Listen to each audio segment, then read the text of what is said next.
অভিষেকের শুরু থেকেই মোস্তাফিজের হাতে বল মানেই বিপক্ষ দলের ত্রাস। কিন্তু আইপিএলের নবম আসরে ইনজুরিতে পড়ে বেশ কিছুদিন বিশ্রাম ও পুনর্বাসনের প্রক্রিয়া চলেছে মোস্তাফিজের। এরপর ঝুঁকি নিয়ে সাসেক্সে খেলতে গিয়েছিলেন মোস্তাফিজুর রহমান। নেটওয়েস্ট টি-20 ব্লাস্টে খেলতে গিয়ে মারাত্মক ইনজুরিতে পড়েন ফিজ। কাঁধের পুরনো ব্যথা নতুন করে দেখা দিয়েছিল, এমনকি অস্ত্রোপচার পর্যন্ত করতে হয়েছিল মোস্তাফিজের কাঁধে। দুঃস্বপ্নের এক সফর শেষে মাঠে ফিরতে 6 মাসের মতো সময় লেগে গেছে তার। মাঠে ফিরলেও পুরনো সেই ছন্দে ফিরতে আরও সময় লেগেছে। কাটার মাস্টার এখন ছন্দে আছেন।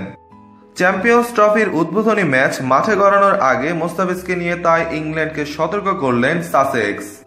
এটা বলার অপেক্ষা রাখে না, মোস্তাফিজের কাটার, স্লোয়ার, ইয়র্কারের মেশালো বারুদে বোলিংয়ের সামনে কঠিন পরীক্ষায় দিতে হবে ইংলিশদের। সেটাই বোধহয় স্বাগতিকদের স্মরণ করিয়ে দিল সাসেক্স। এই সতর্ক বার্তা কানে পৌঁছাতে পারে মর্গান স্টোকসদেরও। মোস্তাফিজকে সাবধানে মোকাবেলা করবেন তারা।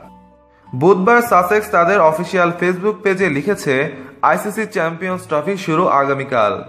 উদ্বোধনী ম্যাচে বাংলাদেশ ক্রিকেট দলের বিপক্ষে মাঠে নামবে ইংল্যান্ড। মোস্তাফিজুর রহমানের মুখোমুখি হচ্ছে ইংলিশরা।